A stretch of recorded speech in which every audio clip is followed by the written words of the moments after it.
Welcome to another episode of Life's Ambition Podcast. Today we are joined by an inspiration to many. He's giving insight on the military and his journey to becoming a Medal of Honor recipient. If you like the episode, please give the podcast a like or a 5-star rating depending on what platform you're listening to. Without further ado, Master Sergeant Earl Plumlee. So hey Earl, how's it going, man? It's going pretty good. Another warm morning down here in Florida, so. I mean, hey, I'll take it. I know you guys just got hit with a hurricane, so hopefully it's not too bad there right now. Well, Tampa took most of it. We're on the outskirts, so there's still some traffic issues, but nothing affecting us directly. That's really nice. In North Carolina, it got hit hard, especially out west. Yeah. I know my buddies were out in Asheville, and you see pictures, and literally the houses are just drowned in water. It's crazy. It's absolutely crazy. Yeah, I have friends out there, and they're digging out. Really? Mm-hmm. Like, in terms of just repair, like one of my buddies works for the Forest Service, so he's acting as a first responder right now. You have a car club I used to be a member of that did military vehicles, and they've been spending time because they restore like 2.5s and 5 tons. So a lot of the roads are gone. So they're hauling people out and bringing supplies in because if you've seen I-40, that is a whole chunk of it's gone. Yeah, that's actually one of the most surprising things to me is that literal roads were just pulled away. Yeah. But, you bring up military vehicles, and I wanted to get into a little bit of your past when we talked about the armed forces and special forces. Were any of your family members in the armed forces? So my family's a military family. I think every member of my family that I really know had served. We're kind of like Lieutenant Dan. If you follow our family tree back, somebody served all the way back to the French and Indian War. So that's military service is kind of our thing. I got you. So was that your calling? Is like, hey, my family did it. Is like I still want to serve our country, be part of it as well. Yeah, I can't remember when I first started thinking about serving in the military. It's always kind of been a thing. My interest, waxed and waned depending on what was going on in life and what cool movies were coming out. But it was always kind of in the forefront of my thoughts of being an adult. I always imagined it as some form of military man. Yeah. What was your favorite movie then growing up? I think it depends on where I was at. Top Gun obviously was huge for me as a kid. Charlie Sheen as a Navy SEAL was a big one. Nice. I think I was probably in 3rd or 4th grade when that came out, and I watched it endlessly. I think I remember my dad, he showed us Saving Private Ryan and then Top Gun were the big two growing up. And for us, I was like, this is cool. So, I'm glad that we were able to talk today and you were able to show me a little bit more of your world. And, when you decided to join the armed forces, you started at the Marines, correct? Well, I actually joined the National Guard in high school. National Guard, that's right. That's right. Yeah. So my junior and senior year in high school, I was in the National Guard, and then at the end of that, I went active duty to the Marine Corps. Now, why do that path? Why not go straight, maybe like Army or Navy? Well, because my dad told me not to join the Marine Corps. That's yeah. awesome. So my dad was a Marine, and so the Marine Corps has a funny curse about it. If my dad had told me to join the Marine Corps, I probably would have done it, and he told me not to do it, so I took it as a personal challenge. Now, is that like the personal curse that you're talking about? Is no, your dad saying no, so you have to? Yeah, I was like, I took it as a challenge. I was like, you don't think I'm tough enough? I'll show you. And he was like, no, I was just, I wanted you to have more opportunities than I had, so I was going to push you to a different route. Well, where'd you do your basic training? Because I was in Marine Corps Recruit Depot, San Diego. San Diego, okay. Because I was in Beaufort, South Carolina not too long ago, working on the Marine Air Base there. We were doing GIS patrolling around the area, so we were just mapping out the roads and the transformers, and it is pretty cool. A lot of those guys were really cool. I know Paris Island was right next to us, and that's one of the only training spots on the eastern side of the United States, correct? For the Marine Corps, it is, yeah. For the Marine Corps, yeah. But how many are on the west side? So you talk about Just San Diego.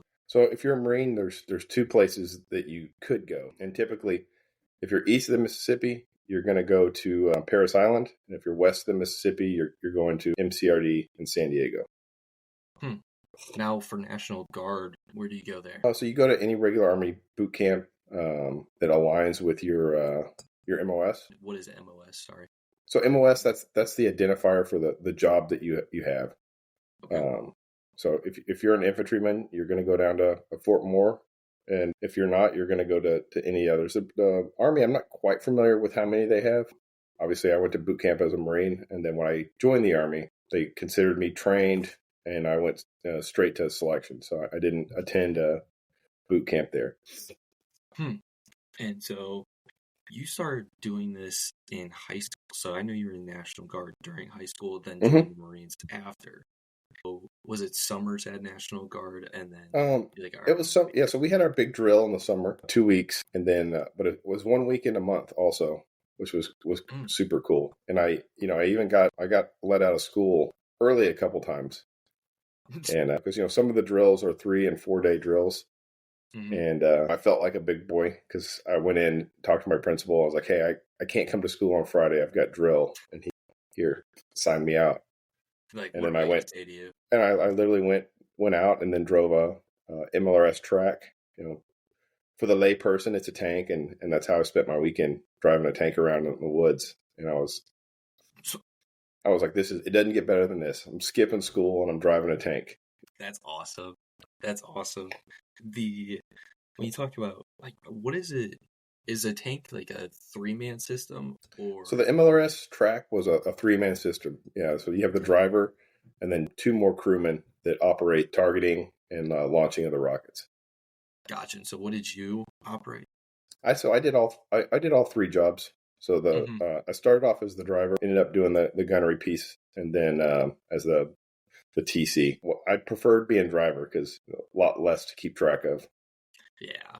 Like, I'm sure you're like, all right, we just got to keep going this direction. Yeah, go through that field. You bet. Say less, I can just do that. Yeah. Well, and then when you made the switch to the Marines, how easy was it to go right through basic and stuff? Because I wouldn't use the word easy. It was easy to sign up, and it was easy to get on the airplane. And then pretty much it stopped being easy as soon as the plane landed. Getting there was not difficult, and then boot camp they take you and make you into a Marine, which is interesting. I think the Marine Corps basic training is the best, and they get the most consistent product from what I've seen. And why do you say it's better than maybe the other branches? Everybody that comes out of Marine Corps boot camp is a Marine. That becomes part of their identity. They hold themselves to a higher standard, personally and professionally. And for some reason, the Army just doesn't nail that. And you'll see that the basic Marine coming out really does have like this esprit de corps. He's super proud that he's a Marine. And the Army private coming out of boot camp just seems to be still have like this individual type of perception to himself. And you'll hear, Marines all the time are always trying to protect the image of the Marine Corps. And I didn't find that to be the case necessarily in the Army. The Army seems to kind of create that at the unit if you go to like an elite unit. So the first time I started seeing stuff I recognized in the Army was being around guys from like the 82nd or the 101st or 75th Rangers. That's then I started recognizing the culture.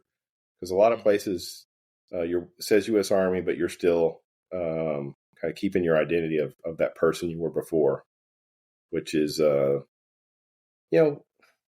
not. I don't want to say it's a bad thing, but it creates friction. Yeah, and how do these places break you down to build you into that team spirit? It's not just you doing push-ups until you can't do them anymore. You start seeing that you can't succeed as an individual. You're given tasks that are insurmountable as an individual. Can you give me an example? It starts off super super small, and when you're doing it, you're like, this is the most absurd thing ever. But to mop our barracks floor, we used hand towels. Oh, jeez. But to get that done, we all had to work together. You put one on each hand and then you run across the floor. Because, if we had a mop, one guy could mop the whole thing, get it done. But we don't. We have these little hand towels. And it's not just conducting the action is not good, just the win, right? Like, I can't just run down there. I have to get my strip perfectly done with my two little hand towels because the drill instructor's there and he's like, yeah, cool. You covered the distance. You did not mop the floor. There's gaps in where, so we're going to do it over again. So that each person has to have the discipline, to push their little hand towels down there, and they're everybody else in that squad base depending on you to do your little 8 inches to the standard so that they can all pass. And so that's like the basic one, right? And when you look back on it, you're like, oh, no shit. That's what we were doing. And then you learn drill. So that the Marine Corps, the first month you're there is more about learning how to march and conduct drill and ceremony, which is what a lot of people kind of think of military training, right? Everybody in the formation, walking perfectly aligned. And there's a competition. And so everyone has to execute these drill tasks to perfection for the platoon to win. Getting it mostly right is not going to work. And so that's how they kind of like integrate you into working as a team. That's something I really appreciate about Marine Corps training is they've spent a ton of time engineering events that the individual success is irrelevant to the outcome. Like working, like digging in, doing your piece to enable your team to win is the paramount objective. And I think it's really neat, and it really brings some guys together. Some of my best friends are still guys I served in the Marine Corps with. Yeah, because what you did there is Marine reconnaissance, correct? Yes. So what is that like? And you bring up a good point when you talk about drill, breaking down even like the small tasks when you talk about cleaning. When if it's one person that messes up, you all have to restart. So it builds in that framework of, hey, this is bigger than yourself, because if something does happen out in the field, you are a team. It can't be individual. That's right. Just not. And every task in the military, while not glamorous, maybe, is important. So if your job is, flipping eggs for breakfast, if you don't nail that, if you don't maintain hygiene standards and you get everybody sick, you're impacting the battlefield. If a whole platoon's got diarrhea because you're too lazy to wash your hands, you are participating on behalf of the enemy at that point. But all these little tasks have to get nailed to perfection for the unit to be successful. And when you start building that pyramid and seeing the crazy things that the military can do with everybody doing their little part, it's fantastic. And it's awe-inspiring when you see something functioning flawlessly like that. Oh, yeah. And I will mention to Joel about the Army that it's not as organized. I think that would be really funny. Get at him. But how did, not totally sidetrack, but with Marine reconnaissance, why did you choose that avenue of things versus other? I wanted to serve in an elite unit, right? It was always kind of a thing. I wanted to do something profoundly important. And I didn't really have a great idea what that was when I joined the Marine Corps, but I knew I wanted to do something difficult, something challenging, and I wanted to serve in the most elite unit I could. And for the Marine Corps, that was Force Reconnaissance. So that's what I did. I got exactly what I wished for. And I always use that. I went to Marine Corps boot camp instead of staying in the National Guard, and that was challenging and I was uncomfortable. And I served in the infantry and was doing well. And then I made that change to become a Force Reconnaissance Marine, and that was challenging and uncomfortable. And I always like to have the discipline to get out of my comfort zone and go try and master something that I'm not able to do. And I think that's personal growth. Yeah, and what was that training like? It was horrible. Oh, I'm sure. So, the Marine Corps is good at some things. They get lazy sometimes. So the Marine Corps knew they wanted an elite school, but what would it look like? So they just took Ranger School and Buds and took the worst parts of those and made the Amphibious Reconnaissance School. And it was awful, so we did Ranger School things. We were patrolling and not sleeping for days on end in the woods. And then, we're on the beach getting thrashed, doing doing exercises and push-ups and flutter kicks in the surf zone, getting covered in water and sand. And it was awful.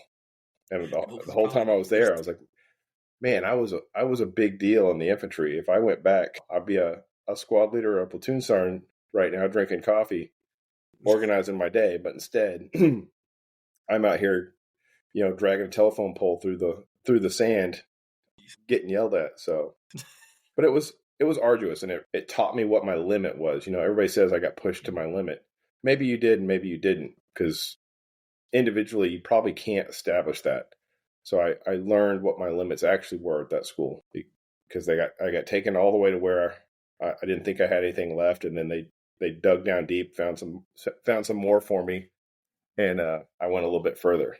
So I really learned a lot about myself. The things I thought would kill me didn't necessarily kill me. Mm-hmm. Well, when you get into that mindset where your body just can't take enough, or your squad or your team just can't take enough, how do you find that extra gear? What keeps you going, in a sense, to dig deep? Because David Goggins, I read his book not too long ago, and it was called Can't Hurt Me. And it's all about how his mind is what prohibits him from going further. I mean, heck, this man did a century run after a week of training. So what do you tell yourself to kind of keep you going in those phases when your body's tired, your mind's tired, especially when you haven't slept in days, like you talked about?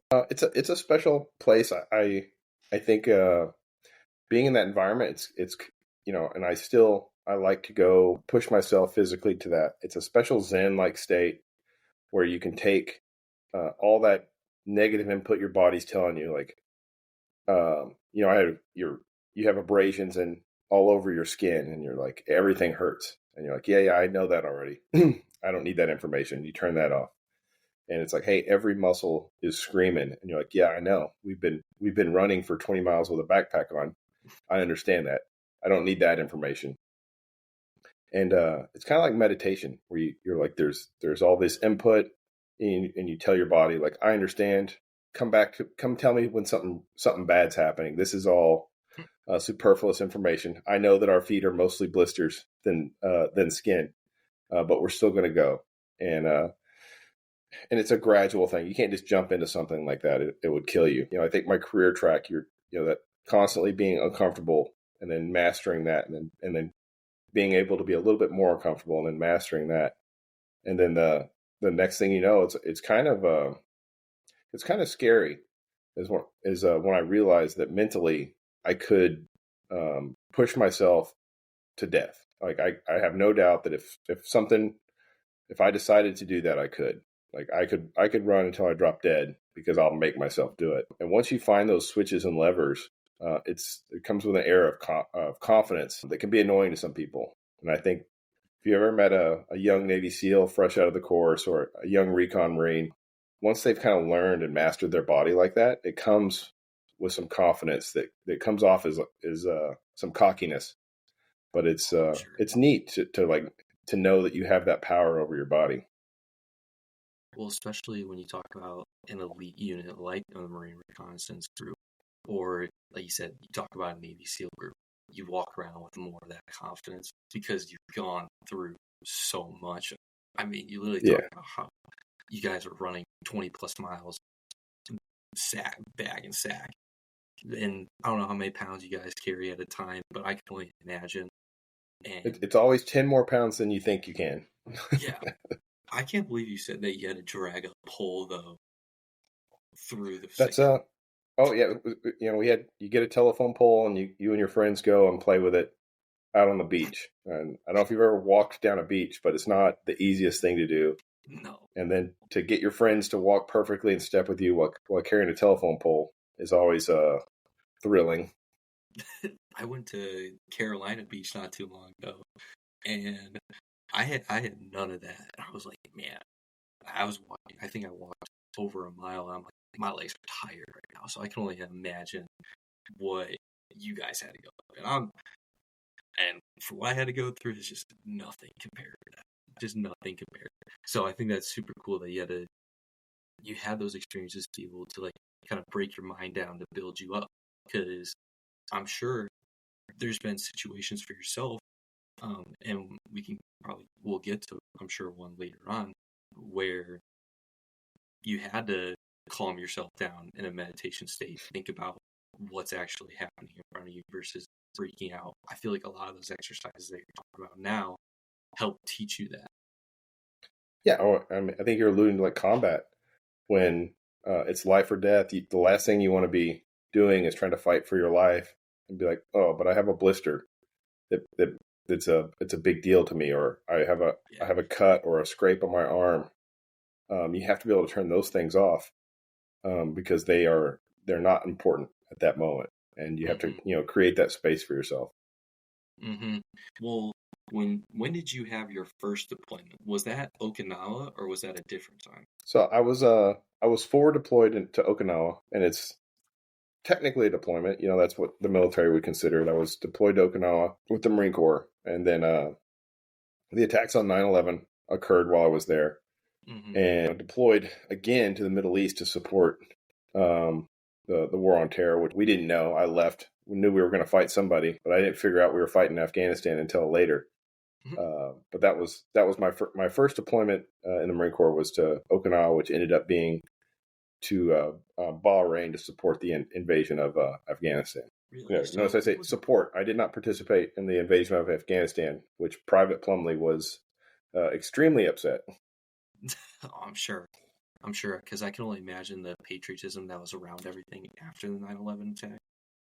Yeah, we were all angry. I think there was less patriotism and more anger and a desire for revenge, I think, were the big ones. Especially, we had a good number of people that grew up in New York serving in my unit. So, and back then, this is pre-cell phone and pre-common internet. So, some of them, it took them a couple days to get a hold of their family members to find out if they were still alive. So, that's impactful, especially a lack of information. You just see these attacks, and then my job, I'm in the Marine Corps, in the infantry. My job's to protect the country if they'll just let me. Yeah, and you talk about how you weren't able to do the invasion of Afghanistan. So you stayed in Okinawa for that time? Well, I didn't stay in Okinawa. I went to Bahrain. Sorry. But my job was to support logistically. So they put a few infantrymen on every ship in the fleet to protect it from, the Iranians are out there just harassing the vessels. And so anything that wasn't a warship got, 10 or 12 Marines on it. And that's what I did. Okay. And when you say ship, is it aircraft carrier ship? No. So all the warships, they don't really need help. It's the naval support vessels. So all the merchant marine ships. So like I served on a ship that was just one big giant refrigerator. So I ate good, but we delivered all the food to support the fleet, which, like I said, not glamorous, very valuable work. Just not a part of the big show directly. I got you. And did you guys have any, I would say, pushback at all, or was it pretty status quo when you were dropping off food, heading back, and doing that trip from? So, we call them escalation of force. So every time we would go through the Straits of Hormuz, there would be small vessels that would make mock runs at us, and you got to remember that the USS Cole had been bombed not that long before this. So that was every time you see a boat running toward your ship, you're thinking that. Mm-hmm. And it was just Iran would pay people to make mock runs at the ship just to harass us, to elicit some kind of response. So every time we go through there, we would be prepared for that and start going through our steps, which are, we would launch flares at them, fire warning shots, and then escalate to, directly firing on the craft, which didn't happen too soon. Like they kind of know what the rules are too. So they try to push it right up to the limit, elicit that response, and just harass the fleet every time it goes through there. Well, that's crazy to me to think that Iran literally just pay boats to just go up and then away. Yep, they like to become a nuisance in any way they can, and I've always been on the periphery of Iran's foreign policy for the entire war on terror, which has been super annoying. Yeah, oh, I'm sure. I'm sure. And especially, how old are you at this point? So I'd have been 21. 21. Oh yeah. Oh yeah. So you want to be active. You're young. You want to be active. You're Oh able yeah, I was, to just and I train. was, I was dying. I was, I wish I could have been on the first waves of Marines going into Afghanistan, and I didn't get to go. It was devastating. Did you have buddies that were in that first wave? Nobody I knew directly. Most of the guys I went to school with and trained with, we were serving together because that's, the Marine Corps pushes them through. And so we pretty much all mostly ended up in the same place. But I had friends of friends that were participated. So we'd hear stories coming back and enough to know that we were like super missing out. Gotcha. Gotcha. And then after that, did you come back and do SEER training after to join the Special Forces? Or So I went through after I became a recon Marine. The very first school I went to was SEER school. So there's two things you need to serve as a recon Marine. They come in no particular order, just whichever one is classing up first you go to. So to operate as a recon Marine, you have to be SEER trained and you have to be airborne qualified. That's the bare minimum. And for me, SEER school came first, so I went to SEER school and then did the very next weekend. I got Saturday and Sunday off and went to airborne school. Which, if any of you attempt to do it opposite of that, because going out and starving and getting beat is not the best way to prepare for the physical fitness test to begin airborne school. Oh, and what's the physical fitness test for? It's just the Army PFT, so it's not incredibly difficult on the face of it. It's a 2-mile run at this time. I think it's a different test now, but sit-ups and push-ups.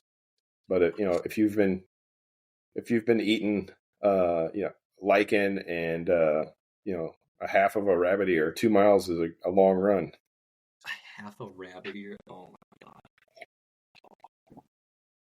Yeah, that's nuts. That's nuts. And when you're doing airborne school, is this your F-22 planes that you might see on base, or is this maybe helicopters? Or No, this is so the basic school. It's down in Fort Moore, and if you watch the first couple episodes of Band of Brothers, we ran a lot, and we learned how to fall a lot for like the first 2 weeks. I was like, I thought there would be more airplanes at airborne school because they have a big tower and you just practice jumping off of it and operating gravity correctly and smashing into the ground. And then at the end of it, though, it's C-130s, which is a 4-engine cargo plane, and then you jump out of that 5 times, and you're airborne qualified, and you get wings, and you get a little swagger in your step. And how different is that from being a paratrooper, or is that still That kind of same the same thing? route? Yep. Same thing. Once you graduate the airborne school, you are a paratrooper. One of my buddies, he really wants to be a paratrooper. I know he's in the training for it right now. He was a good friend growing up from high school. Always wanted to join the Army, and we had a military topics class together. And for whatever reason, when teacher talked about how he brought in a paratrooper, he talked about the experience about jumping out of like 1,000+ planes. And I know Joel jumped out of 1,000+ planes, and he said there's just no other experience like it. He's like, the fact that you just boom, low to the ground, pop parachute, you're there is so cool. So it's definitely neat, and it's and it comes with the eliteness. It's not that jumping out of the airplane's that difficult, but serving in a unit where everybody has to volunteer to do it, that's what's special about it. And you can't really define that. And airborne units are considered an annoying unit in the Army culturally, but everybody had a chance to volunteer for it, and most people volunteered not to jump out of an airplane. Gotcha. How many deployments did you do then? Did you have Okinawa and then Bahrain and then something else, or? So I did 2 deployments in the infantry. Both started out, that's how we enter the theater, right? So I went from Hawaii to Okinawa both times. The first one I supported the GWAT by facilitating the invasion of Afghanistan.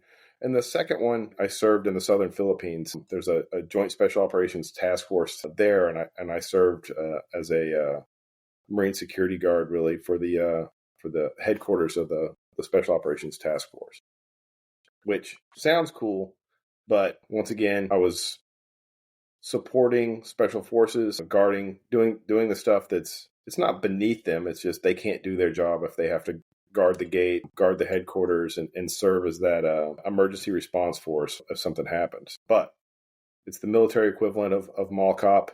So I drive around endlessly for the terrorist organization that's down there. The last thing they want to do is fight, a Marine infantry company. So they avoid us, and we couldn't leave base. So stood a lot of guard and maintain good order and discipline, which is important, but it's not always that fun. Yeah. Now this was Afghanistan? No, this is Southern Philippines. This is in Southern Philippines. Yeah. So the GWAT had a global war on terror. So there was a push that most people weren't aware of because it was primarily a special operations fight in the Southern Philippines to fight the Abu Sayyaf, which was an Al Qaeda affiliate, and now they're aligned with ISIS. So still down there, still trying to set up a caliphate in the Southern Philippines. Jeez. And was that probably, I don't want to say like the most tame deployment you probably had, but was that more tame than Bahrain? So that was more tame. I was more removed from the combat that was taking place. I don't think I ever loaded around on that deployment.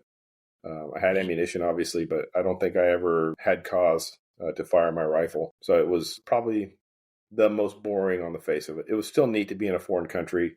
Yeah. And I had to work a lot, but not all the time. So I still got to go and poke around. And, I guess it was more interesting than my friends that didn't join the military because I'm in the Southern Philippines and, and they're still figuring out how to become an adult in Oklahoma. But yeah, it was pretty tame. Well, it's crazy to think how much world you have seen compared to the average person. I mean, talk about Bahrain, the Philippines, and then, we go to Afghanistan. I mean, I know obviously there was different things happening at each time, but was there like a favorite place for yourself? Like, wow, like this place is kind of beautiful. Obviously, outside of. I think no. I've been to Nepal. I stayed in a hotel that overlooked a valley with Mount Everest at the opposite side. So that I would have my coffee there. Yeah, I'd have my coffee there in the morning before work. The Southern Philippines, I think, a place in my heart because I've gone back as a Green Beret. And once you get down there, it's lawless and wild. And I've been on beaches that are just absolutely pristine, and you can't even see another human. You feel like you might be the only person on the earth. You sit down and just look at it and not even hear a single human sound. So that's always kind of special. And as far as food and culture, like, Thailand is just amazing. It's got just amazing people. And I don't know that I've eaten something in Thailand that wasn't my new favorite. Getting on a moped and, heading down dirt roads in Thailand and finding out what's at the end of them. Yeah, I'd go crazy for some curry. Oh my goodness. Well, then you need to figure out how to get to Thailand because they have like 1,000 of them and they're all amazing. Oh, I'm sure.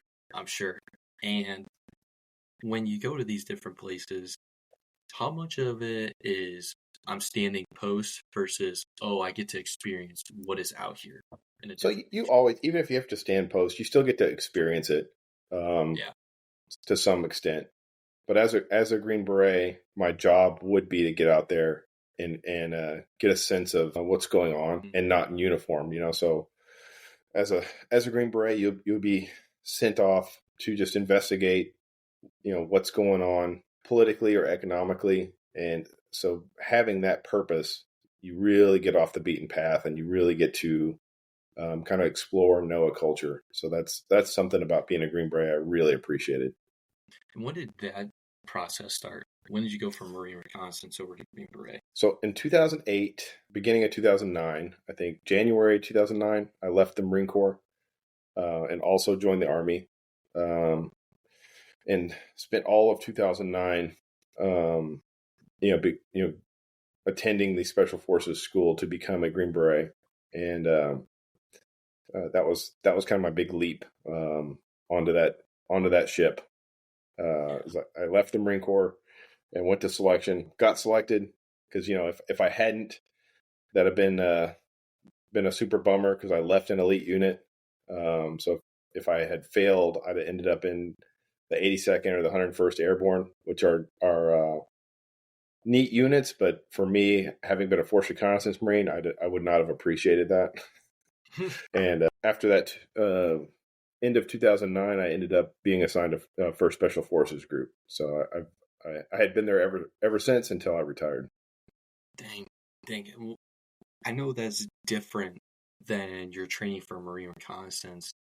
Oh yeah, hugely different. How so? It comes down to they were less concerned about building a unit in the Q course, and that was a big one for me because in the reconnaissance course, your team once a guide gets dropped from it for injury or standards or quits, that's one less person on your team, so the team becomes less effective. And usually you could see once a team lost a guy, usually within a week or two, that whole team would be gone. And so that's that was my mindset going into it. And the Q course was a lot more individual. So in selection, they primarily focused on you. They didn't care about anybody else. So if you helped anybody in the Q course, you would fail, which was a big culture change for me. Interesting. It's like even if on land nav, if a guy was out of water and you gave him water, there's a good chance if you guys got caught, you would be dropped from that training with him. And the most of the course was more focused on your individual skill and how it interplayed with the team. They still want a successful team, but to build one, they kind of focus on the individual and getting rid of people that have negative traits. But it was culturally, it was a huge shift for me that they were more interested in what I was doing than what the team was doing. Which is interesting. Think about the individualism aspect. So I guess at that point, you want the elite of the elite. I think what they want is a person that works well on a team. So they're looking for, if you're a narcissist, if you're a self-centered person, not going to make it. But they're looking for somebody that's self-reliant and confident, that when they're alone, they can function just as competently as when they have somebody beside you, which is not, there's plenty of guys that I serve with that are phenomenal men in a group, right? Like if in a platoon or if they're leading, they're fine. But then if you put them alone, they lose something. And Special Forces is looking for the guy that if he's leading 100 men, he's comfortable, and if he's out there by himself, he's comfortable. So they're not necessarily making you elite; they're just finding the right person that could become elite. Gotcha. And in terms of like branches, what would you compare the Green Berets to? Would this be like your Navy SEAL group? Would this be Delta? No, so that's they're their own thing, man. And I think when you look at, Congress pays money for a capability. They don't have the sensibility that the Navy got the SEALs and the Army deserves a similar unit. So we all have, and I think that's a big eye opener for people. Like every unit in SOCOM has a particular thing that they're good at. If you want to see an amazing thing, like an ODA, a Special Forces ODA is 12 guys. Man, it's so neat what they can do. You can stick them in a village, and a month later you'll have a pretty good militia that will operate under them. You can put them out there by themselves, and they can do direct action pretty good. And if you want to see a disaster, you take a whole company of Green Berets and try and get them to function together as a company, because they just don't do it. So if you needed a unilateral that's like just Americans and you want them to conduct an operation, that's more of a Navy SEAL thing. If you just want just Americans to go do a job, that's what the SEALs do. I want you to go here and I want you to kill these people and then I want you to leave. And then if you want an area stabilized or you want people to go in before there's infrastructure, So if you remember, like the invasion of Afghanistan, you had an ODA riding horses in the mountains with no support really from the U.S. government. That's our job. Dang. So it's really, you know, the what job do you want done, and then I'll tell you what the best unit is as a comparing which unit's the best or the strongest or the fastest. Gotcha. I mean, that's so cool that you were Green Beret. I know Joel had like certain levels of qualification that he had to do as a sniper. And for you, what was like your specific job with the Green Berets? So I started out as a weapons sergeant. You know, I was a sniper, and I ended up being a team sergeant. So I ran the ODA for the few years before I retired. So you were the person that's like, hey, we need you to be in this village, create a local militia. Oh yeah, so that's what I was doing in Afghanistan, and that's where I try to, you know, being a sniper is cool. I was a sniper, love it. Every single person on my ODA was a sniper, and not, which is neat, right? When you look at that, you're like, that's cool. But not only were they snipers, every single person on my ODA could instruct and train snipers in a school environment. So yeah, so like you're like, cool, this guy, I had 12 snipers. That's neat.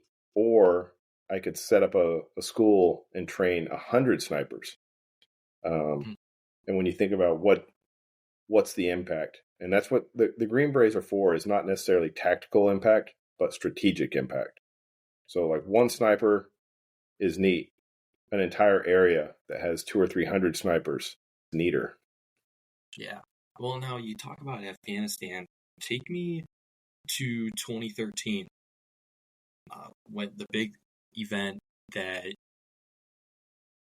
took place where you were able to get your Medal of Honor. What was going on at the time? So I was working. Yeah, why did it happen? So we were on a Polish FOB Ghazni, and we're there was a big drawdown in that time, and the Taliban had learned that we were going to close that camp. So they looked at it as free chicken, because they can attack the camp, overwhelm it, overrun it, and destroy it, which will be a huge win for them. But if they attack the camp and we repulse it, we're still going to close it. So they still get to claim credit for running us out of town. So they're like, this is an easy win. Yeah. Though, so they, the day of the attack, they had a really good plan, and it's really, I would love to take credit for saving the camp, but a lot of it came down just to bad luck for them. They had 3 different truck bombs, 2 5,000 pounders, and then 1 20,000 pounder. So one, the initial truck rammed into our wall and detonated, which started the attack. And we had 15 young men with suicide vests and brand new Chinese rifles storm through that, which is where I went and engaged them. Thereby earning the Medal of Honor, and they had the 20,000 pound truck was driving in to attack the camp, which would have been devastating. That would have killed most of the people on the camp.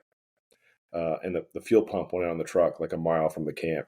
Oh, so that's when you talk about bad luck for them. Yeah, it was just bad. Yeah, the fuel pump went out, and so they had a hotel overlooking the camp that was attacking us. And they had, like 80 to 120 fighters in this hotel, well armed, and they were just sitting in there. I mean, not sitting, they were shooting at the camp, and they had mortars, recoilless rifles, and RPGs, just hammering the camp. But they never really came out of that hotel. They just stayed there. And after reflection, we realized that 20,000 pound truck bomb was supposed to come through the gate, and they were suppressing the guys at the gate. And it was supposed to drive as far into the camp as possible and then detonate. And then those guys would have dismounted from the hotel and run through the camp, which would have just been a nightmare. But the truck broke down, so they never had their signal to assault the camp, and we were able to fight them off. And FOB Ghazni was still there until we pulled out of Afghanistan. Why do you find that there's such a obviously the movies can stretch things, but they're based on true events. Why do they find the need to have the suicide vest on. Like, it's very destructive. Well, but they're also it's taking their own life. you know what? The suicide vest is effective, especially in the type of war in Afghanistan and Iraq, because once you're out there, you're always looking for it. It's a terror weapon, so it's psychologically, it's much more profound than it is as far as its effects. So every person you're dealing with could be a suicide vest guy. And if you talk to guys that served in Iraq, the suicide cars. So every interaction you have with somebody, it's not in the background, it's in the forefront. Like you make sure everybody's not a suicide bomber before you interact with them. And that creates a wall between you and the civilian population. So people like getting treated with respect and courtesy. And if you're afraid that they might have a suicide vest on, you're not treating them very nicely. And a lot of people were killed on accident in both countries for driving too fast down the road or not yielding to American convoys and getting shot, because we have that ever-present threat that a person that runs through a stop sign, he could be because he just doesn't follow the rules of the road, or it could be he's trying to ram your truck with a suicide bomb on. So that's why they use it, because what they want is to drive a wedge in between the occupying force and the civilian population. So it's very effective. I would probably hazard a guess that we killed more civilians thinking that they were suicide bombers than suicide bombers killed Americans. And that's crazy why. To think about. Yeah. And also, you become a martyr and you go straight to the front of the line in heaven. So it's very alluring to young men. You don't see too many 40-year-old suicide bombers. It's almost always somebody kind of from the ages of 16 to 22 seems to be the hot market.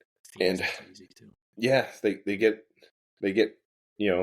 full of piss and vinegar, if you will, and start thinking the best way that they can serve their faith, their religion, is to become a martyr. And it's not hard for them to talk that population of guys into putting a suicide vest on and blowing themselves up. I think 4 of the suicide bombers I killed at Ghazni, when we went and looked at them, they had just graduated college in Pakistan. They were, one of them was like a mechanical engineer. I'm like, you have an advanced degree, and the first thing you did was hike through the mountains, put on a suicide vest, and get killed because he didn't get to blow himself up. Interesting. It's very interesting. And it's also interesting that they came from Pakistan over. Yeah, it is very interesting.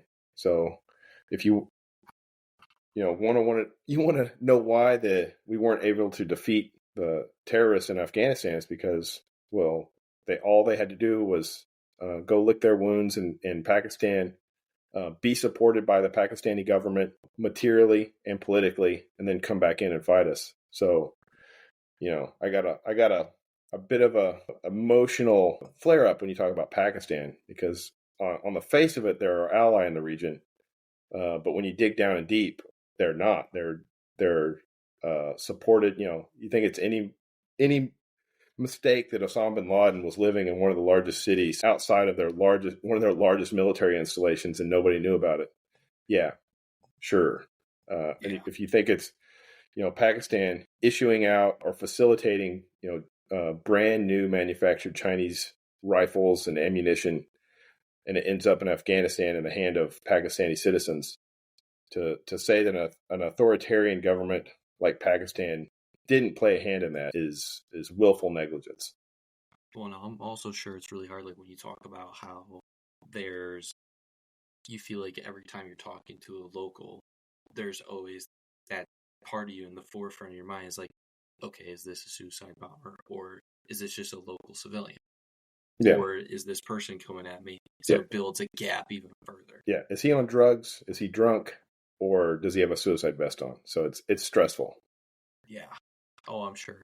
And when you talk about stressful situations and you go back to Benghazi, how did you manage it? Like, how did you coordinate with your group? How did people know that this was probably going to come versus not at all, because you guys So our job as a special operations headquarters, we played no part in the security of the camp. We played no part in the interaction with the locals around that camp. So we were supporting the ODAs that weren't located in that area. But so we had no part in it. So we had a general awareness provided to us by the Polish. And, one of the things, they knew there was going to be an attack that day. We didn't understand how profound the attack was going to be because the camp got attacked, not every day, but pretty much every other day. So when they knew there was going to be an attack, we thought it was going to be another, like a mortar team or recoilless rifle. And so the Poles actually had snipers out in the hotel. They got shot up pretty severely because they knew there was going to be an attack from their intelligence gathering apparatus. They just didn't realize how profound the attack was going to be. Looking back on it now, though, which hindsight's 2020, we had all the information of all these vehicle-borne explosive devices being assembled. So we knew there was going to be this complex attack somewhere in Afghanistan because they had all these 20,000-pound trucks filled with explosives. We didn't know where they were, but we knew they were out somewhere. And then we know that FOB Ghazni is culturally sensitive to the Taliban. So we should have probably been a little higher alert. I don't know. But and really the only reason that I was able to react so quickly is, I had taken a photo for the change of command, and I had all my gear outside of where it normally would have been. So I could take that photo.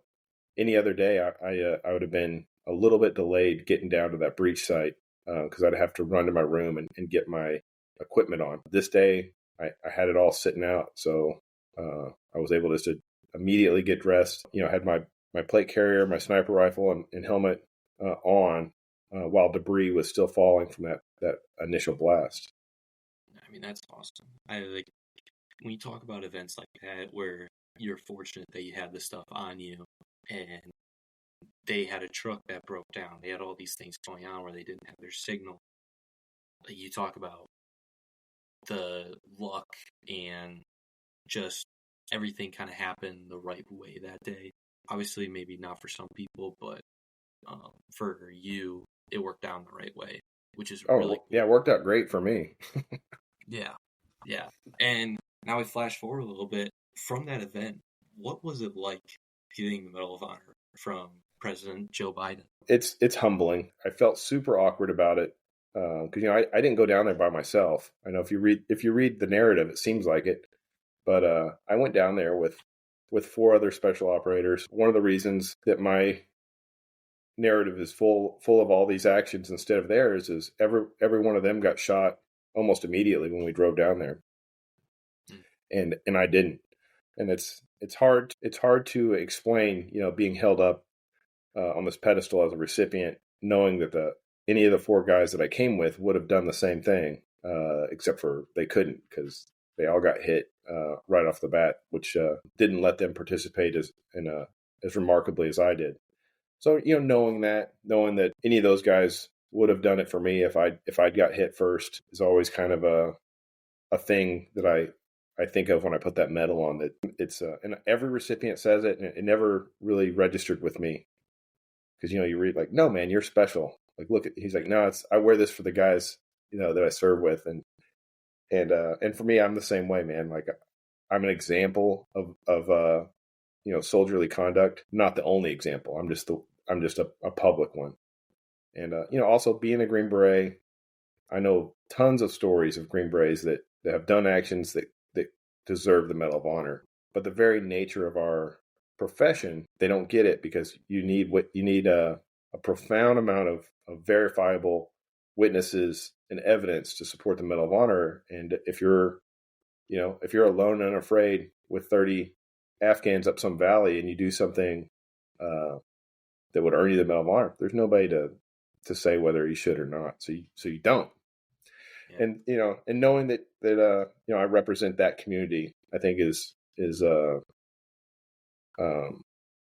more the center of how I feel when I put the Medal of Honor on. It belongs to the SF regiment, and it's an example of things that many Green Berets have done. Yeah, no, I hear that a lot where or at least in the stories that I've read about different Medal of Honor recipients, they always honor the people that aren't there. That it reminds them of those experiences. And that, So a lot it's of a the give a and lot of take. the recipients, it's super awkward. I don't have that, luckily none of my friends were killed. But a lot of the Medal of Honor recipients, they're like, they got the medal because all their friends got killed. So that's a heavy medal to wear, Yeah. Earl, I really appreciate you being here. It means the world that I was able to interview you today. And I really hope you have a good rest of your week. Thanks again. You bet, man. Have a good one. You as well.